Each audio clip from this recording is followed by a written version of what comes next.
미숙은 무심코 그를 바라봤습니다. 그리고 그 순간 들고 있던 국자가 손에서 미끄러졌어요. 쨍그랑 국자가 바닥에 떨어지는 소리가 시끄럽게 울렸습니다. 하지만 미숙은 그 소리도 듣지 못했어요. 눈앞에 남자만 보였습니다. 새벽 3시 반. 아직 어둠이 짙게 깔린 시간에 미숙의 하루가 시작되었습니다. 낡은 자명종 소리가 작은 원룸을 울렸어요. 미숙은 천천히 몸을 일으켰습니다. 옆자리가 텅 비어 있는 걸 보자 가슴이 먹먹해졌어요. 6달이 지났는데도 여전히 익숙해지지 않는 빈자리였습니다. 작게 중얼거린 미숙은 고개를 저으며 일어났어요. 오늘도 한바집에 가야 합니다. 일하지 않으면 먹고 살 수 없으니까요. 좁은 부엌에서 세수를 하고 작업복으로 갈아입었습니다. 거울에 비친 얼굴이 많이 늙어 보였어요. 54살. 아직 젊다고 할 수 있는 나이인데 거울 속 얼굴은 60이 넘어 보였습니다. 남편이 떠난 후로 급격히 늙어버린 것 같았어요. 미숙은 한숨을 쉬며 집을 나섰습니다. 대형 아파트 건설 현장까지는 버스로 40분. 첫 버스를 타려면 서둘러야 했어요. 정류장에서 버스를 기다리며 미숙은 다시 남편을 떠올렸습니다. 남편은 고아원에서 자란 사람이었어요.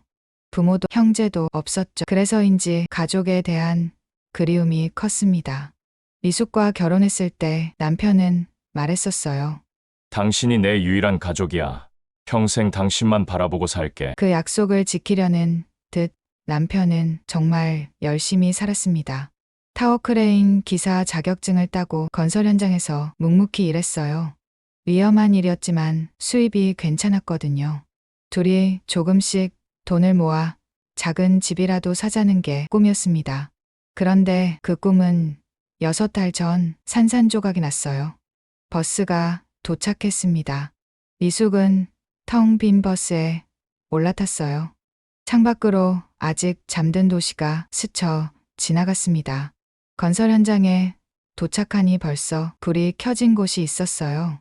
한바집이었습니다. 미숙보다 먼저 와 있는 건 한바집 사장인 정이었어요. 미숙아, 왔니? 네, 사장님. 정이는 60이 넘은 나이에도 새벽마다 제일 먼저 와서 준비를 했습니다. 미숙은 앞치마를 두르고 주방으로 들어갔어요. 오늘도 200명분의 아침을 준비해야 합니다. 밥솥에 쌀을 씻어 넣고 된장찌개용 된장을 풀기 시작했어요. 손이 바쁘게 움직이는 동안에도 머릿속은 온통 남편 생각뿐이었습니다.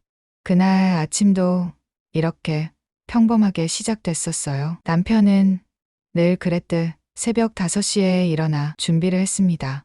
오늘 좀 늦을 것 같아. 타워 크레인 정비한다고 해서. 조심해요. 요즘 왜 이렇게 사고가 많은지. 걱정 마. 나 실력 좋은 거 알잖아. 남편은 씩 웃으며 집을 나섰었죠. 그게 마지막이 될 줄은 꿈에도 몰랐습니다. 오전 11시쯤 전화가 왔어요.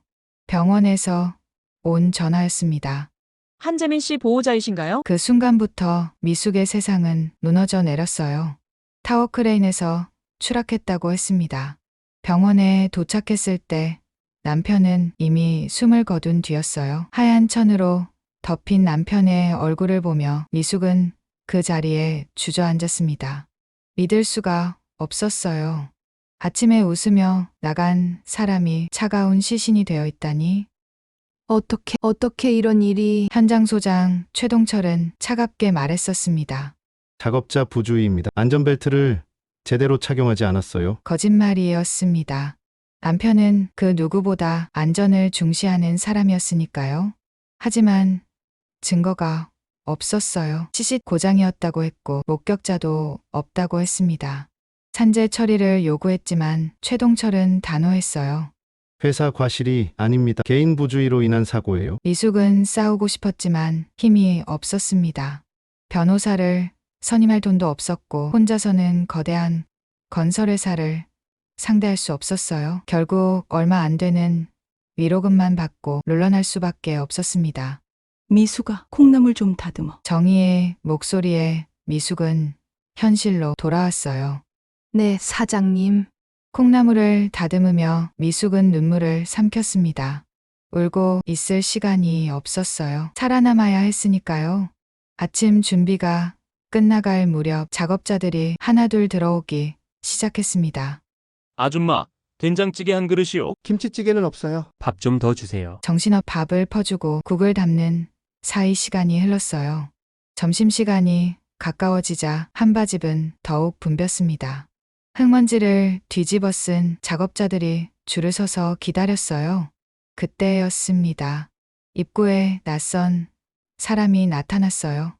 깔끔한 정장 차림의 남자였습니다. 건설 현장에 어울리지 않는 모습이었죠. 미숙은 무심코 그를 바라봤습니다.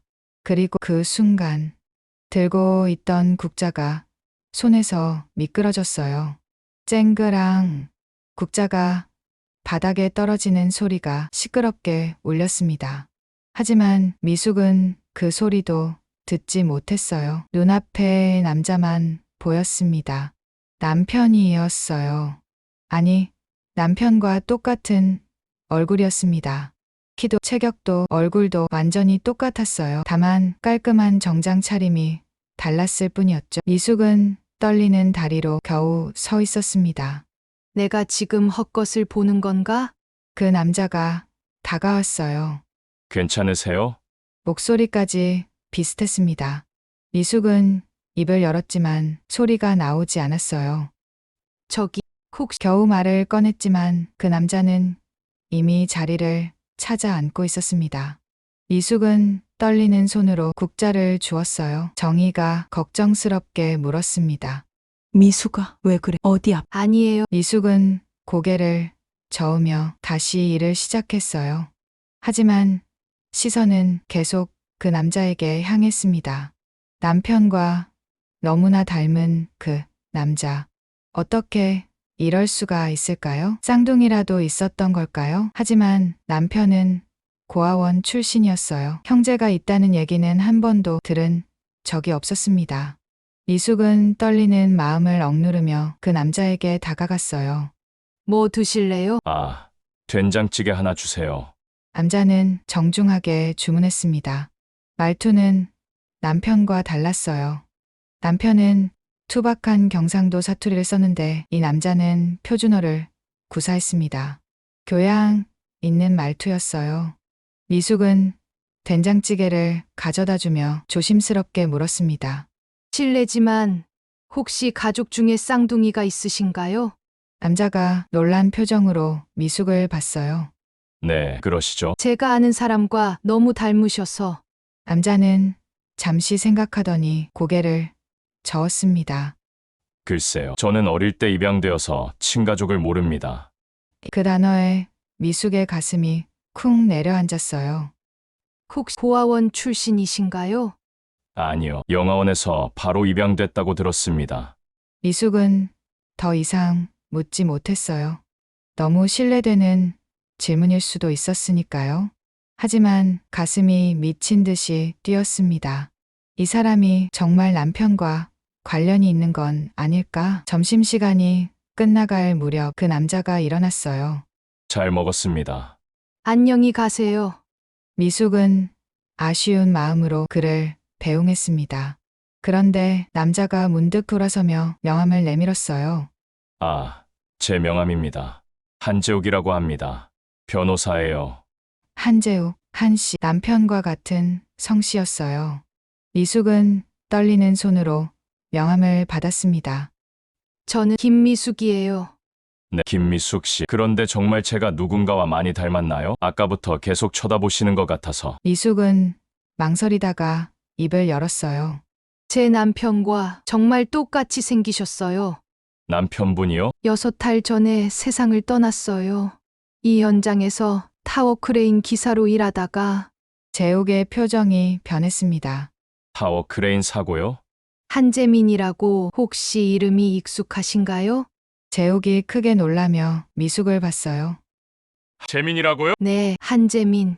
제 남편이었어요. 재욱의 다리가 흔들렸습니다. 그는 가까운 의자에 주저앉았어요. 얼굴이 하얗게 질려 있었습니다. 그럴 리가. 재민이라고요? 왜 그러세요? 정말 아시는 분인가요? 재욱이 떨리는 목소리로 말했어요. 최근에 친부모를 찾던 중에 쌍둥이 동생이 있었다는 걸 알게 됐어요. 이름이 한재민이라고. 미숙은 그 자리에 주저앉았습니다. 정희가 놀라서 달려왔어요. 미숙아, 왜 그래? 하지만 미숙은 재욱만 바라봤습니다. 눈물이 멈추지 않았어요. 정말 남편이의 형님이신가요? 재욱도 눈시울이 붉어졌습니다. 동생이 죽었단 말입니까? 두 사람은 한참 동안 아무 말도 하지 못했어요. 한바집에 어색한 침묵이 흘렀습니다. 정희가 조심스럽게 물을 가져다 주었어요. 일단 앉아서 얘기하세요. 여기서 이러고 있으면 안 돼요. 미숙과 재욱은 구석 자리로 옮겨 앉았습니다. 미숙이 먼저 입을 열었어요. 남편은 고아원에서 자라 부모님도 형제도 없다고 했는데 저는 생후 6개월에 입양됐습니다. 양부모님은 저에게 친동생이 있었다는 사실을 최근에야 알려주셨어요. 쌍둥이였는데 따로 입양을 보냈다고. 미숙은 손으로 입을 막았어요. 믿을 수 없는 일이었습니다. 남편에게 쌍둥이 형이 있었다니. 그것도 변호사가 되어 이렇게 나타나다니. 왜 이제야? 저도 몰랐습니다. 양부모님이 숨기셨어요. 제가 친부모를 찾겠다고 하니 그제야 말씀하신 거예요. 재욱이 주머니에서 사진을 꺼냈어요. 오래된 흑백 사진이었습니다. 영화원에서 찍은 사진이래요. 저와 동생이 함께 있는. 사진 속에는 똑같이 생긴 두 아기가 있었어요. 미숙은 눈물을 흘리며 사진을 쓰다듬었습니다. 남편이 맞아요. 이렇게 운명처럼 만나게 되다니. 미숙은 가슴이 미어지는 것 같았어요. 남편이 이 만남을 주선한 것 같았습니다. 하늘에서 형을 보내준 것 같았어요. 재욱은 떨리는 손으로 물컵을 들었습니다. 그의 얼굴은 여전히 창백했어요. 미숙은 그런 재욱을 보며 가슴이 아팠습니다. 재민이 살아있을 때의 모습과 너무나 똑같았으니까요.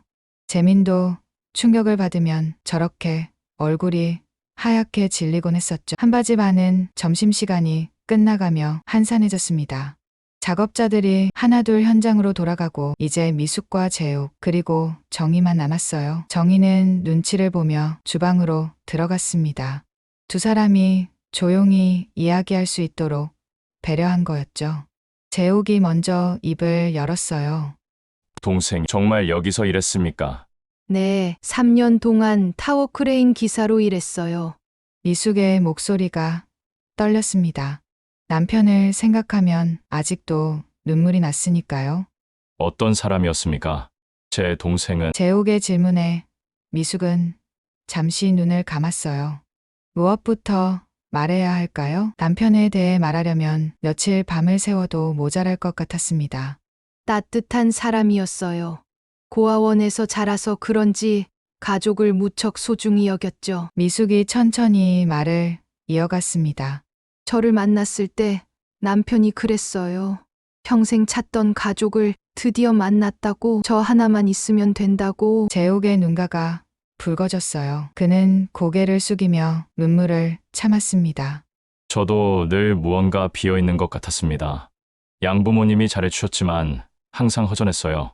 이제야 그 이유를 알 것 같네요. 미숙은 손수건을 꺼내 재욱에게 건넸습니다. 재욱은 고맙다는 듯 고개를 끄덕였어요. 사고는 어떻게 일어난 겁니까? 미숙의 표정이 어두워졌습니다. 그날의 기억이 다시 떠올랐어요. 2024년 10월 15일이었어요. 평소와 다름없는 아침이었죠. 미숙이 떨리는 목소리로 그날을 회상했습니다. 남편은 새벽 5시에 일어나 준비를 했었어요. 작업복을 입고 안전모를 챙기는 모습이 아직도 선명했습니다. 그날따라 불안해했어요. 타워 크레인 와이어가 낡아서 교체해야 한다고 며칠 전부터 보고했는데 회사에서 미루고 있다고. 재욱이 미간을 찌푸렸습니다. 와이어가 낡았는데 교체하지 않았다고요? 네, 비용 문제라고 했대요. 현장 소장 다음 달에 하겠다고 계속 미뤘다고. 미숙은 주먹을 꽉 쥐었어요. 그때를 생각하면 지금도 분노가 치밀어 올랐습니다. 11시쯤 전화가 왔어요. 병원에서. 목소리가 막혔습니다. 아무리 시간이 지나도 그 순간은 잊을 수가 없었어요. 타워 크레인에서 추락했다고 했어요. 병원에 도착했을 때는 이미. 미숙은 말을 잇지 못했습니다. 눈물이 볼을 타고 흘러내렸어요. 재욱이 미숙의 손을 잡았습니다. 따뜻한 손이었어요. 남편의 손처럼 크고 따뜻했습니다. 힘드셨겠습니다. 단순한 위로였지만 미숙은 그 말에 위안을 받았어요. 남편의 형이 해주는 위로라서 더욱 특별하게 느껴졌습니다. 최동철이 뭐라고 했습니까? 재욱의 목소리가 차가워졌어요. 변호사다운 날카로운 눈빛이 번뜩였습니다. 작업자 부주의라고 했어요. 안전벨트를 제대로 착용하지 않았다고. 증거는요? 없었어요. CC 고장이었다고 하고 목격자도 없다고. 재욱이 턱을 괜 제 생각에 잠겼습니다. 뭔가 수상한 낌새를 느낀 듯했어요. CC 하필 그날 고장이었다. 네, 전날까지는 멀쩡했다는데 사고 당일 아침에 고장 났다고 하더라고요. 재욱이 코웃음을 쳤습니다. 말이 안 되는 얘기네요. 대형 건설 현장에서 안전 관련 CC 고장 나면 즉시 수리하는 게 원칙인데. 미숙은 놀란 눈으로 재욱을 봤어요. 정말요? 네, 법적으로 그렇게 되어 있습니다. 만약 고장을 방치했다면 그것만으로도 회사 과실이 성립해요. 미숙의 가슴에 희망이 생겼습니다. 혹시 남편의 억울함을 풀 수 있을까요? 하지만 저는 아무것도 할 수 없었어요. 변호사를 선임할 돈도 없었고. 이제 제가 있습니다. 재욱이 단호하게 말했어요. 그의 눈에 결의가 가득했습니다. 동생의 죽음을 그냥 넘어갈 수 없습니다. 진실을 밝혀야 해요. 미숙은 재욱을 보며 가슴이 뜨거워졌어요. 남편이 하늘에서 형을 보내준 것 같았습니다. 재욱이 일어섰어요. 현장 소장을 만나야겠습니다. 최동철이라고 했죠? 네, 하지만 그 사람은 절대 인정하지 않을 거예요. 인정하든 안 하든 만나봐야 알죠. 재욱의 표정이 비장했습니다. 미숙도 함께 일어났어요. 저도 같이 가겠습니다. 아니요. 제가 먼저 만나보겠습니다. 감정적으로 대응하면 안 되니까요. 재욱은 명함을 다시 확인하며 휴대폰을 꺼냈어요. 먼저 사무실에 연락해서 자료를 준비하겠습니다. 산재 관련 서류를 모두 확인해야 해요. 미숙은 서랍에서 봉투를 꺼냈습니다. 남편의 사고와 관련된 서류들이었어요. 여기 있어요. 병원 기록, 회사 답변서 다 있습니다. 재욱이 서류를 펼쳐보았어요. 그의 표정이 점점 굳어졌습니다. 이건 완전히 책임 회피네요. 서류를 보던 재욱이 갑자기 멈췄어요. 사고 보고서의 한 부분을 가리키며 물었습니다. 여기 보면 사고 시각이 오전 10시 45분인데 구급차 도착이 11시 10분이네요. 25분이나 걸렸다는 겁니까? 미숙도 처음 알게 된 사실이었어요. 저는 몰라 병원에서 연락받고 바로 갔는데. 재욱의 얼굴이 붉어졌습니다. 분노가 치밀어 오르는 듯했어요. 골든타임을 놓친 겁니다. 즉시 구조했으면 살 수도 있었는데. 미숙은 그 말에 가슴이 찢어지는 것 같았어요. 남편이 살 수도 있었다니. 다리에 힘이 풀려 주저앉을 뻔했습니다. 재욱이 미숙을 부축했어요. 죄송합니다. 섣부른 말을 했네요. 아니에요. 알아야 할 진실이에요. 미숙은 눈물을 닦으며 말했습니다. 재욱이 서류를 가방에 넣었어요. 일단 이 서류들을 분석하고 추가 자료를 확보하겠습니다. 사고 현장 사진이나 동료들 진술도 필요해요. 동료들은 모두 입을 다물었어요. 무서워서 그런 것 같았어요. 압력이 있었겠죠. 하지만 방법은 있습니다. 재욱이 자신 있게 말했어요. 그는 정말 유능한 변호사인 것 같았습니다. 정희가 조심스럽게 다가왔어요. 저기 도움이 필요하면 말하세요. 저도 재민 씨 잘 알았거든요. 재욱이 정희를 보며 고개를 숙였습니다. 감사합니다. 나중에 증언이 필요할 수도 있어요. 정희가 고개를 끄덕였어요. 재민 씨는 정말 좋은 사람이었어요. 늘 예에 바르고 성실했죠. 그런 사람이 부주의로 사고를 당했다는 건 말이 안 돼요. 재욱은 정희의 말을 수첩에 적었습니다. 모든 것이 증거가 될 수 있었으니까요. 그런데 왜 이 현장에 오신 거예요? 변호사님이 여기 오실 일이 있나요? 정희의 질문에 재욱이 쓴웃음을 지었어요. 건설 노동자 인권 실태를 조사하러 왔습니다. 최근 사고가 너무 많아서요. 이숙이 놀라며 물었어요. 다른 현장에서도 사고가 많이 일어나나요? 네, 올해만 벌써 20명이 넘게 죽었습니다. 대부분 안전관리 소홀 때문이죠. 재욱의 말에 미숙은 소름이 돋았어요. 남편처럼 억울하게 죽은 사람들이 그렇게 많다니. 그래서 시민단체와 함께 실태 조사를 하고 있었습니다.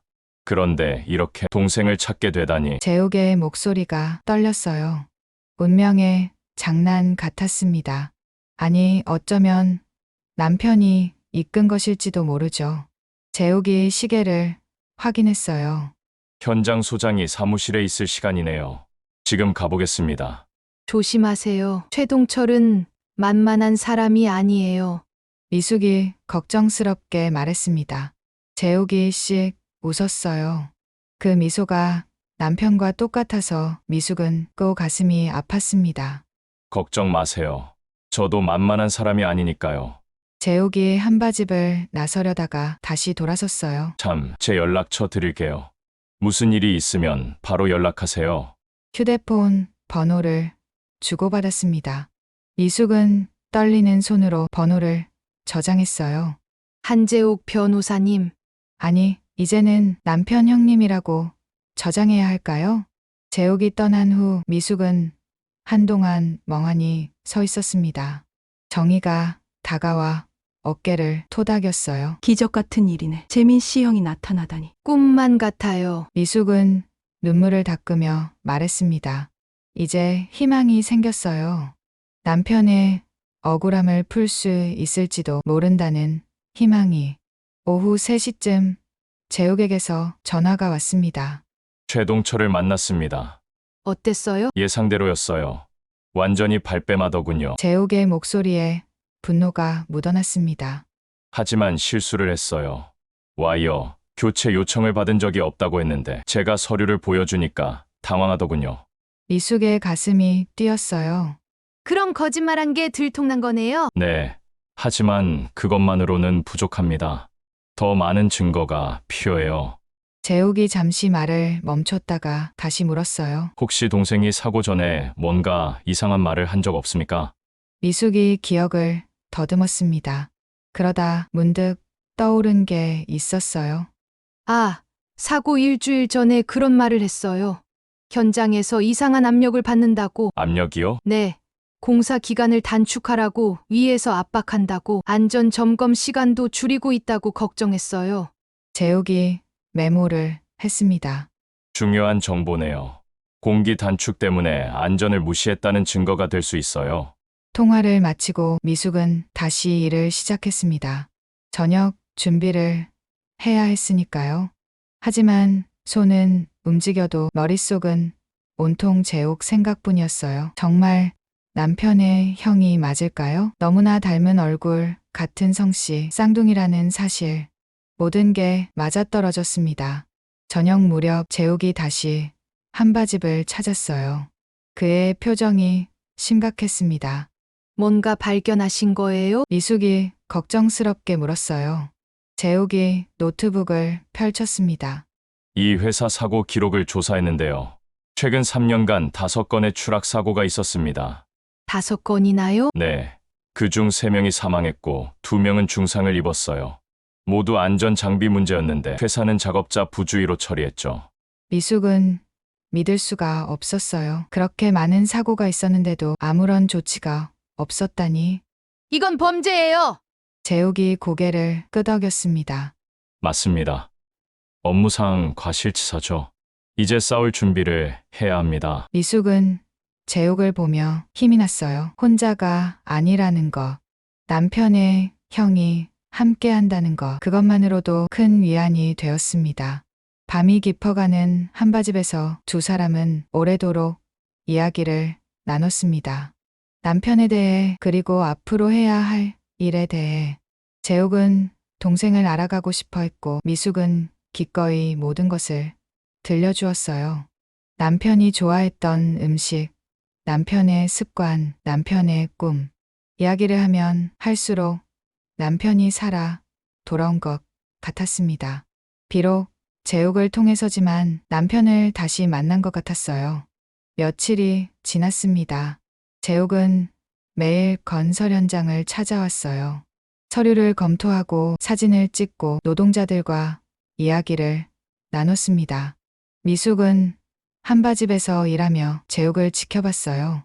남편과 똑같은 얼굴이 현장을 누비는 모습이 낯설면서도 반가웠습니다. 그날도 재욱은 아침 일찍 한바집에 왔어요. 좋은 아침입니다. 어서 오세요. 아침 드셨어요?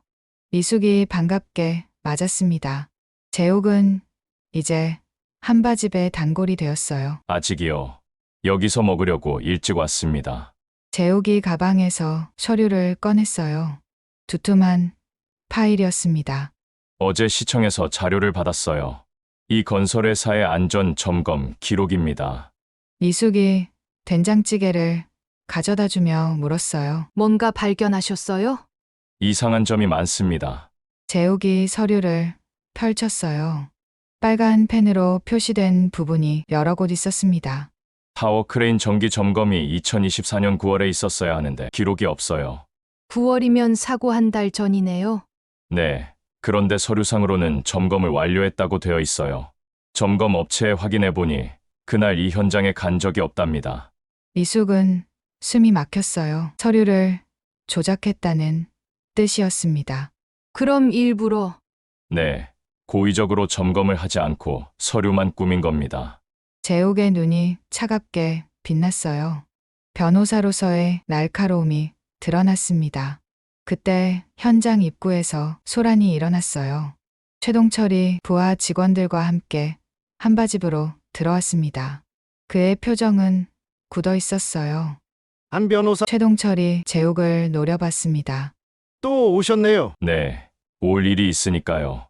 재욱이 담담하게 대답했어요. 최동철이 미숙을 힐끗 보더니 코웃음을 쳤습니다. 아줌마가 변호사까지 데려왔구먼. 돈이 그렇게 필요해? 미숙이 화가 나서 입을 열려는 순간 재욱이 막았어요. 최 소장님, 말 조심하세요. 모욕죄로 고소당할 수 있습니다. 내가 뭘 잘못했다고? 최동철이 목소리를 높였습니다. 주변 사람들이 긴장하며 지켜봤어요. 재욱은 침착하게 서류를 들어 보였습니다. 2024년 9월 정기 점검 기록이요. 위조 아닙니까? 최동철의 얼굴이 붉어졌어요. 무슨 소리야? 증거 있어? 점검 업체에서 그날 이 현장에 오지 않았다고 진술했습니다. 재욱이 녹음 파일을 재생했어요. 점검 업체 직원의 목소리가 들렸습니다.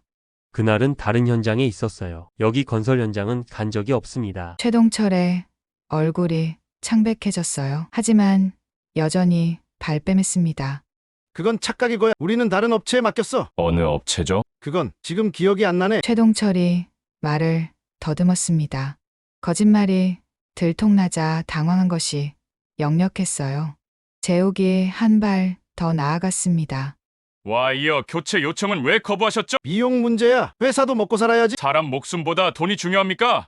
재욱의 목소리가 높아졌어요. 평소 침착한 그가 감정을 드러낸 것은 처음이었습니다. 최동철이 주먹을 쥐었어요. 야, 너 뭐해? 갑자기 나타나서 왜 이 난리야? 저는 한재민의 형입니다. 그 말에 최동철이 움찔했어요. 눈이 흔들렸습니다. 형, 그 자식 고아 아니었어? 자식이라는 말에 재욱의 얼굴이 굳었어요. 그는 주먹을 꽉 쥐었습니다. 미숙이 재욱의 팔을 잡았어요. 참으세요. 재욱이 심호흡을 했습니다. 그리고 차갑게 말했어요. 최 소장, 법정에서 봅시다. 최동철이 비웃었어요. 고아 주제에 무슨 형이야? 돈 냄새 맡고 나타난 거 아니야? 그 순간 재욱이 폭발했습니다. 당신이 죽인 거나 다름없어! 한바지 안이 조용해졌어요. 모든 사람이 숨을 죽였습니다. 최동철의 얼굴이 일그러졌어요. 뭐라고? 내가 죽였다고? 안전 장비를 교체하지 않고 점검도 하지 않고 그게 살인이 아니면 뭡니까? 재욱의 목소리가 떨렸어요. 분노와 슬픔이 뒤섞여 있었습니다. 최동철이 부하 직원들을 돌아봤어요. 다들 들었지? 이 사람이 나를 살인자라고 했어. 명예훼손으로 고소할 거야. 하지만 직원들은 고개를 숙였습니다. 아무도 최동철 편을 들지 않았어요. 그들도 진실을 알고 있었으니까요. 재욱이 가방에서 또 다른 서류를 꺼냈어요.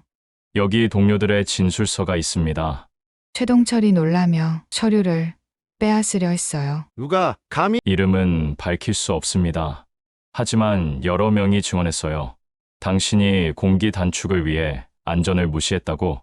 미숙이 놀라며 재욱을 봤어요. 동료들이 입을 열었다니 용기를 낸 사람들이 있었던 거예요. 최동철이 휴대폰을 꺼냈습니다. 여보세요. 나 변호사 좀 보내줘. 그는 본사에 전화를 걸었어요. 회사 차원에서 대응하겠다는 뜻이었습니다. 재욱은 전혀 두려워하지 않았어요. 좋습니다. 저도 준비되어 있으니까요. 최동철이 한바집을 나가며 으르렁거렸어요. 두고 봐. 후회하게 될 거야. 그가 떠난 후 한바집은 다시 조용해졌습니다. 정의가 걱정스럽게 다가왔어요. 괜찮으세요. 저 사람 만만치 않을 텐데. 재욱이 쓴웃음을 지었어요. 제가 더 만만치 않습니다. 미숙은 재욱의 손을 잡았어요. 차가운 손이었습니다. 고마워요. 남편을 위해 이렇게 해주셔서. 당연한 일입니다. 제 동생이니까요. 재욱의 눈가가 촉촉해졌어요. 강한 척했지만 그도 아팠던 거예요. 뒤늦게 알게 된 동생의 주름이 얼마나 가슴 아팠을까요? 오후가 되자 뜻밖의 사람이 찾아왔습니다. 작업복을 입은 중년 남자였어요. 미숙은 그를 알아봤습니다. 남편의 동료였던 박 기사였어요. 박 기사님. 김 여사님 오랜만입니다. 박 기사는 멋쩍게 인사했어요. 남편의 장례식 이후 처음 보는 얼굴이었습니다. 무슨 일이세요? 박 기사가 주변을 살피더니 작은 목소리로 말했어요. 한 변호사님 계신가요? 재욱이 일어났습니다. 제가 한재욱입니다. 박 기사가 주머니에서 USB를 꺼냈어요. 떨리는 손이었습니다. 이거 드릴 게 있어서 왔습니다. 이게 뭡니까? 사고 당일 영상입니다. 미숙과 재욱이 동시에 놀랐어요. 시식 고장이었다고 했는데 영상이 있다니. 박 기사가 설명했습니다. 제 작업 헬멧에 캠코더가 있어요. 개인적으로 단 겁니다. 사고 날 때를 대비해서. 재욱이 급히 노트북을 꺼냈어요. USB를 연결하고 영상을 재생했습니다.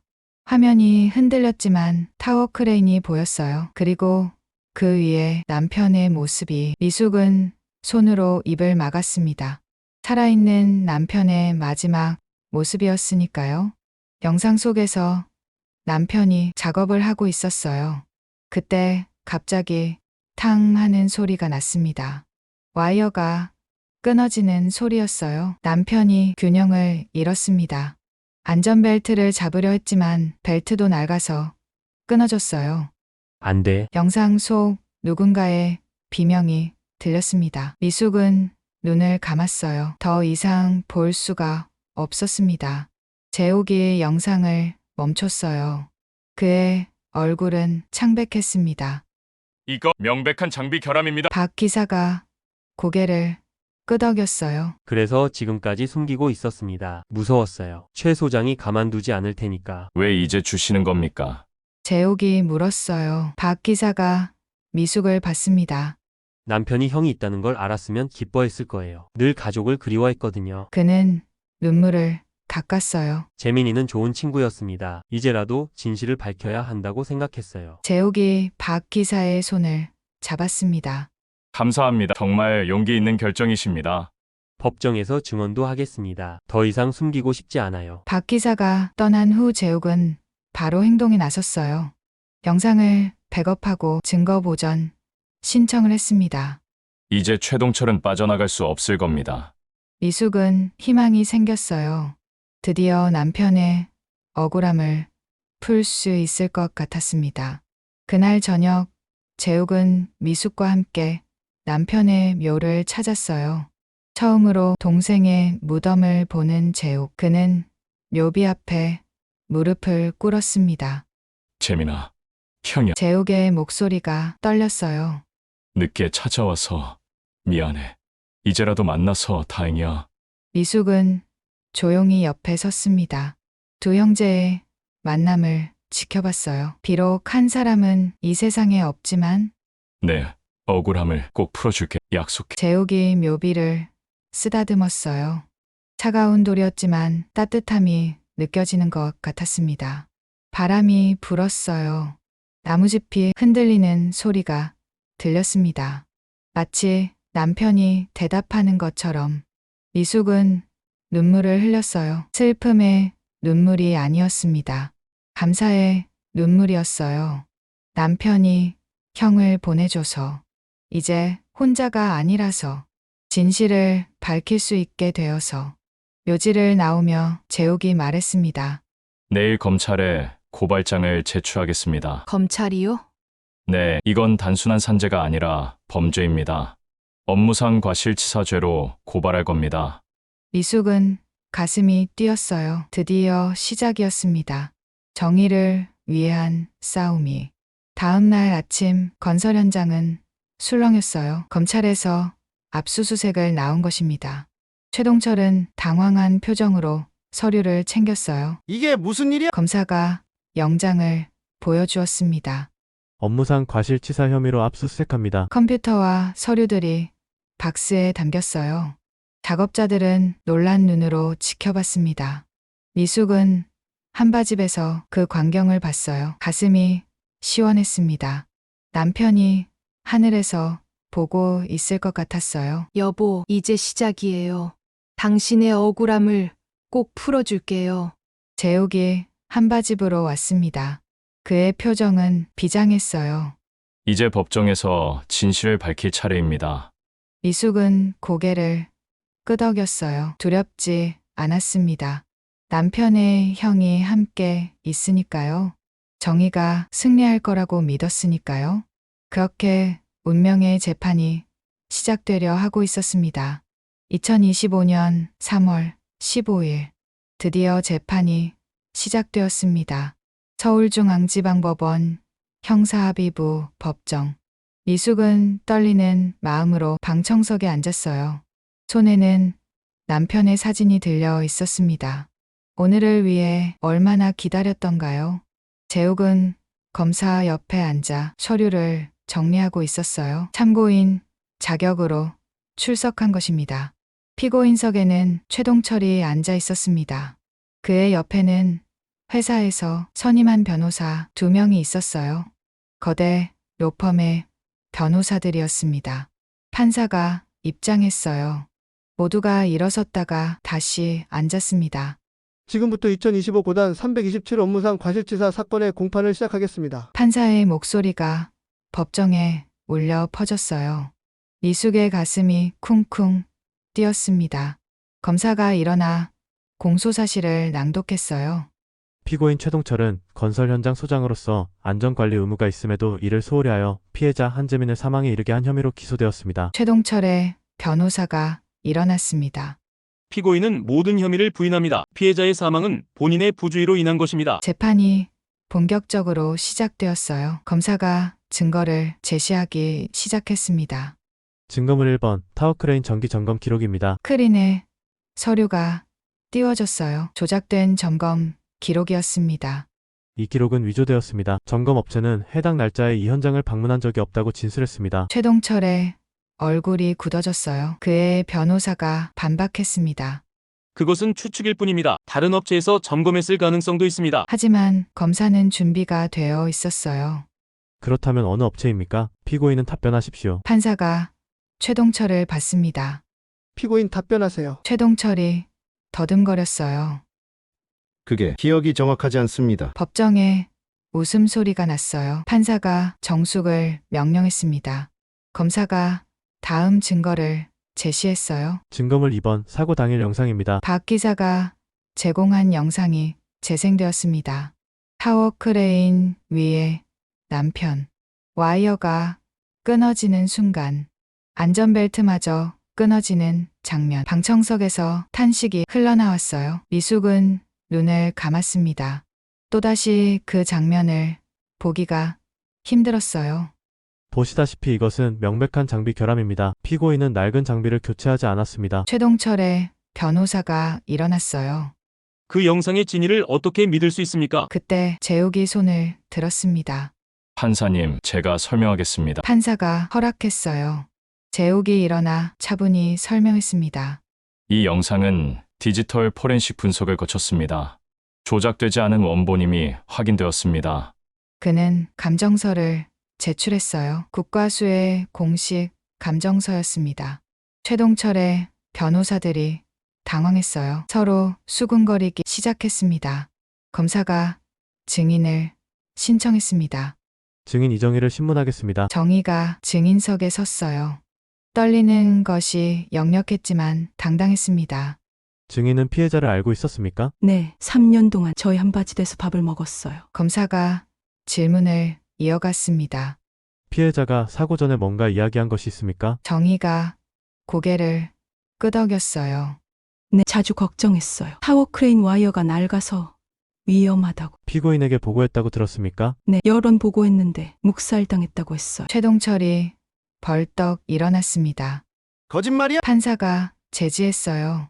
피고인은 자제하십시오. 정의가 계속 증언했습니다. 재민 씨는 성실한 사람이었어요. 절대 부주의한 사람이 아니었습니다. 최동철의 변호사가 반대 신문을 했어요. 증인은 직접 본 것이 아니라 들은 것이죠. 네, 들은 것은 증거가 될 수 없습니다. 변호사가 냉정하게 말했어요. 그때 미숙이 손을 들었습니다. 판사님, 저도 증언하고 싶습니다. 판사가 검사를 봤어요. 검사가 고개를 끄덕였습니다. 증인 김미숙을 신문하겠습니다. 미숙이 증인석에 섰어요. 다리가 떨렸지만 참았습니다. 남편을 위해서라면 뭐든 할 수 있었으니까요. 증인은 피해자와 어떤 관계입니까? 아내입니다. 미숙의 목소리는 작았지만 단호했어요. 피해자가 사고 당일 아침에 뭐라고 했습니까? 미숙이 그날을 떠올렸습니다. 불안하다고 했어요. 와이어 상태가 너무 안 좋은데 회사에서 교체를 미룬다고 그래서 어떻게 하셨습니까? 조심하라고 했어요. 그게 마지막 대화였습니다. 미숙의 눈에서 눈물이 흘렀어요. 법정이 숙연해졌습니다. 검사가 결정적인 증거를 꺼냈어요. 증거물 3번 녹음 파일입니다. 미숙이 몰래 녹음한 파일이었어요. 최동철이 한바집에서 한 말들이었습니다. 스피커에서 최동철의 목소리가 흘러나왔어요. 돈이 그렇게 필요해? 고아 주제에 무슨 형이야? 그리고 또 다른 녹음. 비용 문제야. 회사도 먹고 살아야지. 방청석이 술렁였어요. 최동철의 얼굴이 파랗게 질렸습니다. 변호사들도 당황한 표정이었어요. 이런 증거가 있을 줄은 몰랐던 것 같았습니다. 검사가 추가 녹음을 재생했어요. 이번에는 최동철이 부하 직원과 통화하는 내용이었습니다. 산재 처리하지 마. 우리 잘못 아니야. 작업자가 실수한 거라고 해. 결정적이었어요.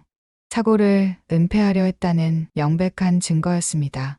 최동철의 변호사가 항의했습니다. 불법 녹음입니다. 증거 능력이 없습니다. 하지만 판사가 고개를 저었어요. 공개된 장소에서의 대화입니다. 증거로 채택합니다. 재욱이 일어났습니다. 판사님, 추가 자료를 제출하겠습니다. 그는 두꺼운 파일을 제출했어요. 이 회사의 3년간 사고 기록입니다. 5건의 추락 사고, 3명 사망, 모두 안전 장비 문제였습니다. 판사가 서류를 살펴봤어요. 표정이 점점 굳어졌습니다. 피고인 이에 대해 해명하십시오. 최동철이 말을 더듬었어요. 그건 우연의 일치입니다. 우연히 5번이나 일어났다는 겁니까? 판사의 목소리가 엄했어요. 최동철이 고개를 숙였습니다. 더 이상 변명할 수 없었어요. 재욱이 최후 진술을 했습니다. 제 동생 한재민은 성실한 노동자였습니다. 매일 새벽에 일어나 위험한 일을 했어요. 왜요? 가족을 위해서입니다. 그의 목소리에 감정이 실렸어요. 그런 동생이 부주의해서 죽었다고요? 아닙니다. 시스템이 그를 죽인 겁니다. 재욱이 최동철을 가리켰어요. 안전보다 이익을 중시한 사람들이 죽인 겁니다. 법정이 조용했어요. 모두가 재욱의 말에 귀를 기울였습니다. 동생은 돌아오지 않습니다. 하지만 적어도 진실은 밝혀져야 합니다. 다시는 이런 일이 없도록. 재욱이 자리에 앉았어요. 미숙은 눈물을 흘렸습니다. 남편이 그 자리에 있었다면 형을 얼마나 자랑스러워했을까요? 최동철의 최후 진술 차례였어요. 그는 여전히 발뺌했습니다. 저는 최선을 다했습니다. 회사 방침을 따랐을 뿐입니다. 하지만 그의 목소리에는 힘이 없었어요. 이미 패배를 인정한 것 같았습니다. 판사가 말했습니다. 다음 공판에서 판결을 선고하겠습니다. 재판이 끝났어요. 미숙은 힘이 빠져 주저앉을 뻔했습니다. 재욱이 부축했어요. 괜찮으세요? 고마워. 미숙은 재욱의 손을 꼭 잡았어요. 따뜻한 손이었습니다. 남편의 손 같았어요. 법원을 나오며 최동철과 마주쳤습니다. 그의 얼굴은 초췌했어요. 만족하냐? 최동철이 으르렁거렸습니다. 재욱이 담담하게 답했어요. 아직 끝이 아닙니다. 무슨 소리야? 민사 소송도 준비하고 있습니다. 회사를 상대로. 최동철의 얼굴이 더욱 창백해졌어요. 그는 비틀거리며 걸어갔습니다. 미숙과 재욱은 다시 남편의 묘를 찾았어요. 오늘의 재판을 보고하기 위해서였습니다. 오늘 재판이 있었어. 내 형이 정말 멋있게 싸웠어. 미숙이 묘비에 말을 걸었어요.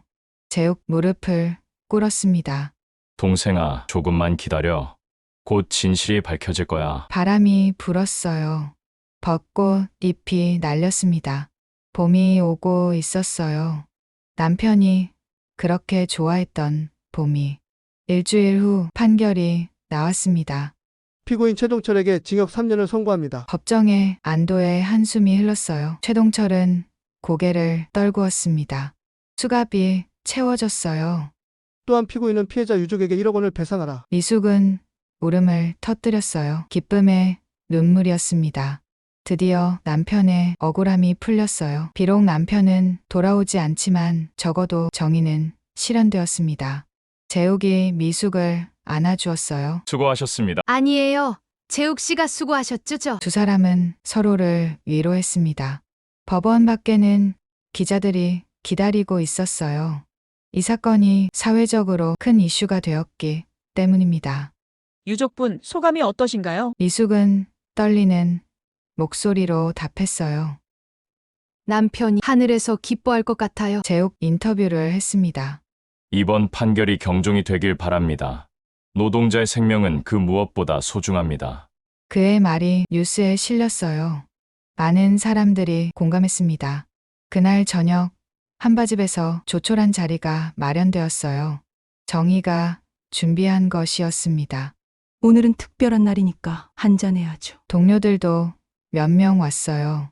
박 기사도 있었습니다. 남편이 보고 있을 거예요. 잘했다고 웃고 있을 거예요. 모두가 남편을 추억했습니다. 그의 웃음, 그의 성실함, 그의 따뜻함. 미숙은 재욱을 보며 생각했어요. 남편이 형을 보내준 것 같다고, 이렇게라도 가족을 만나게 해준 것 같다고. 밤이 깊어가는 한바집. 촛불이 흔들렸어요. 마치 남편이 함께 있는 것처럼 모두의 마음속에 남편이 살아있었습니다. 영원히 잊지 못할 소중한 사람으로. 판결이 나온 지 한 달이 지났습니다. 봄이 완연해진 4월의 어느 날이었어요. 미숙은 더 이상 한바집에서 일하지 않았습니다. 재욱의 권유로 일을 그만두고 쉬고 있었어요. 오늘은 특별한 날이었습니다. 건설회사에 대한 민사 재판 결과가 나오는 날이었으니까요.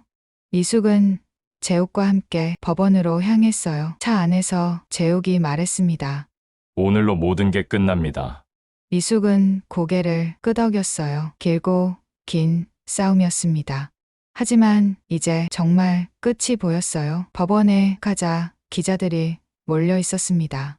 이 사건은 산업재해의 상징적인 사례가 되었어요. 많은 언론이 주목하고 있었습니다. 법정에서 판사가 판결문을 읽기 시작했어요. 피고 건설회사는 원고에게 5억 원을 지급하라. 미숙은 숨이 멎는 것 같았습니다. 5억이라는 금액이 중요한 게 아니었어요. 회사의 책임을 인정받았다는 것이 중요했습니다. 또한 피고 회사는 향후 모든 현장의 안전관리 시스템을 강화하고 정기 보고서를 제출할 것을 명한다. 재욱이 미숙의 손을 잡았어요. 해냈습니다. 미숙은 눈물을 흘렸습니다. 남편이 하늘에서 기뻐할 것 같았어요. 법원을 나오자 건설회사 대표가 기다리고 있었습니다. 머리를 숙이며 사과했어요. 죄송합니다. 정말 죄송합니다. 미숙은 아무 말도 하지 않았어요. 이제 와서 사과한들 남편이 돌아올 수는 없으니까요. 하지만 마음 한구석이 조금은 풀렸습니다. 적어도 잘못을 인정했으니까요. 재욱이 대표에게 말했습니다. 다시는 이런 일이 없어야 합니다. 네, 약속드립니다. 대표가 떠난 후 미숙과 재욱은 한강 공원으로 갔어요. 벚꽃이 만개한 아름다운 곳이었습니다. 남편이 생전에 좋아했던 곳이기도 했어요. 벤치에 앉아 한강을 바라보며 미숙이 말했습니다. 남편이 재욱 씨를 만났으면 정말 기뻐했을 거예요. 재욱이 쓸쓸하게 웃었어요. 저도 동생을 만나고 싶었습니다. 살아있을 때 만났다면 말을 잇지 못했어요. 미숙이 재욱의 토닥였습니다. 항상 가족을 그리워했어요. 형제가 있었으면 좋겠다고 자주 말했죠. 재욱의 눈가가 촉촉해졌어요. 저도 늘 뭔가 비어있는 느낌이었습니다. 이제야 그 이유를 알겠어요. 두 사람은 한참 동안 한강을 바라봤습니다. 물결이 햇빛에 반짝였어요. 평화로운 풍경이었습니다. 재욱이 갑자기 일어났어요. 미숙 씨, 제안이 하나 있습니다. 무슨 제안이요? 재욱이 가방에서 서류를 꺼냈어요. 재민 추모 재단을 만들고 싶습니다. 미숙은 놀란 눈으로 재욱을 봤습니다. 재단이요? 네, 산업재해로 가족을 잃은 유족들을 돕는 재단입니다. 법률 지원도 하고 경제적 지원도 하고. 재욱의 눈이 빛났어요. 진심이 담긴 제안이었습니다. 배상금과 제 사비를 합쳐서 시작하려고 합니다. 미숙 씨가 함께해 주셨으면 좋겠어요. 미숙은 가슴이 뜨거워졌습니다. 남편을 기리는 가장 좋은 방법인 것 같았어요. 네, 함께 하겠습니다. 두 사람은 손을 맞잡았어요. 새로운 시작이었습니다. 몇 달 후 한재민 기념재단이 정식으로 출범했습니다. 작은 사무실이었지만 의미는 컸어요. 개소식에는 많은 사람들이 왔습니다. 정의도 왔고 박 기사도 왔어요. 심지어 건설회사 직원들도 몇 명 왔습니다. 재욱이 인사말을 했어요. 이 재단은 제 동생 한재민의 이름을 딴 것입니다. 동생처럼 억울하게 산재로 목숨을 잃은 분들이 너무 많습니다. 사람들이 숙연하게 들었어요. 우리는 그들의 권리를 찾아주고 유족들을 도울 것입니다. 더 이상 억울한 죽음이 없도록. 박수가 터져 나왔습니다. 미숙도 한마디 했어요. 남편이 살아있다면 이 일을 정말 기뻐했을 거예요. 남을 돕는 것을 좋아하는 사람이었으니까요. 재단은 빠르게 성장했습니다. 많은 기업과 시민들이 후원했어요. 언론도 긍정적으로 보도했습니다. 첫 번째 지원 대상자는 타워크레인 사고로 남편을 잃은 젊은 여성이었어요. 미숙은 그녀를 보며 자신의 과거를 떠올렸습니다. 힘내세요. 저도 같은 아픔을 겪었어요. 그 여성이 울며 미숙의 손을 잡았어요. 감사합니다. 정말 감사합니다. 재욱은 무료로 소송을 대리했습니다. 결과는 승소였어요. 또 한 명의 억울함이 풀렸습니다. 2025년 10월 15일 남편의 일 주기였습니다. 미숙과 재욱은 함께 묘지를 찾았어요. 꽃과 남편이 좋아했던 소주를 가져갔습니다. 잘 지내고 있지? 미숙이 묘비에 말을 걸었어요. 내 형이 정말 멋진 일을 하고 있어. 내 이름으로 많은 사람을 돕고 있어. 재욱 무릎을 꿇었습니다. 동생아, 늦게 만나서 미안해. 하지만 이제 내가 못다 한 일을 내가 이어가고 있어. 바람이 불었어요. 낙엽이 흩날렸습니다. 가을이 깊어가고 있었죠. 묘지 앞에서 재욱이 미숙에게 말했습니다. 미숙 씨, 제가 동생 대신 가족이 되어드릴게요. 미숙은 눈물을 흘렸어요. 이미 가족이에요. 남편이 연결해준 가족. 두 사람은 포옹했습니다. 따뜻한 포옹이었어요. 남편이 그들을 지켜보는 것 같았습니다. 재단 사무실로 돌아오니 새로운 사연이 도착해 있었어요. 건설 현장에서 추락한 청년의 어머니였습니다. 미숙은 그 사연을 읽으며 결심했어요. 더 열심히 일해야겠다고, 더 많은 사람을 도와야겠다고. 재욱도 같은 마음이었습니다. 한 명이라도 더 구하면 그게 동생에 대한 보답이겠죠? 미숙이 고개를 끄덕였어요. 네, 그걸 원할 거예요. 그날 저녁 한바집에서 만찬이 있었습니다. 정희가 특별히 준비한 자리였어요. 오늘은 재민 씨 일 죽이니까 다 같이 추억하자고. 옛 동료들이 모였습니다. 박 기사도 왔고 다른 작업자들도 왔어요. 심지어 최동철의 부하였던 직원도 한 명 왔습니다. 그는 미숙에게 사과했어요. 그때 도와드리지 못해 죄송합니다. 겁이 났어요. 미숙은 그를 용서했습니다. 괜찮아요. 이제라도 진실이 밝혀졌으니까요. 모두가 남편을 추억했어요. 그의 웃음소리, 그의 농담, 그의 따뜻함. 정희가 말했습니다. 재민 씨는 정말 좋은 사람이었어요. 항상 감사하다고 인사하고 맛있다고 칭찬하고. 박 기사도 거들었어요. 일도 정말 열심히 했죠. 누구보다 안전을 중요시했고요. 이야기를 나누다 보니 밤이 깊었습니다. 하지만 아무도 일어나지 않았어요. 남편과 함께하는 것 같았으니까요. 재욱이 건배를 제안했습니다. 한재민을 위하여, 모두가 잔을 들었어요. 한재민을 위하여. 그 순간 미숙은 느꼈습니다. 남편이 여기 있다고, 모두의 마음속에 살아있다고. 1년이 더 지났습니다. 재단은 전국적인 조직으로 성장했어요. 수십 명의 유족을 도왔고 여러 건의 소송에서 승소했습니다. 정부도 움직였어요. 산업안전법이 강화되었고 처벌 규정도 엄격해졌습니다. 한재민법이라는 별명까지 생겼어요. 미숙은 재단의 사무국장이 되었습니다. 매일 바쁘게 일했지만 행복했어요. 남편의 이름으로 선한 일을 하니까요. 재욱은 여전히 변호사로 일하며 재단을 이끌었습니다. 무료 변론을 자처했어요. 돈보다 중요한 것이 있다고 믿었으니까요. 어느 날 한 통의 편지가 왔습니다. 보낸 사람은 뜻밖에도 최동철이었어요. 감옥에서 보낸 편지였습니다. 미안합니다. 정말 미안합니다. 제가 했던 일이 얼마나 큰 죄인지 이제야 깨달았습니다. 용서는 바라지 않습니다. 다만 진심으로 사죄드립니다. 미숙은 편지를 읽고 한참을 생각했어요. 그리고 답장을 썼습니다. 당신을 용서합니다. 남편도 그랬을 거예요. 앞으로는 올바르게 사시길 바랍니다. 용서는 쉽지 않았지만 필요했어요.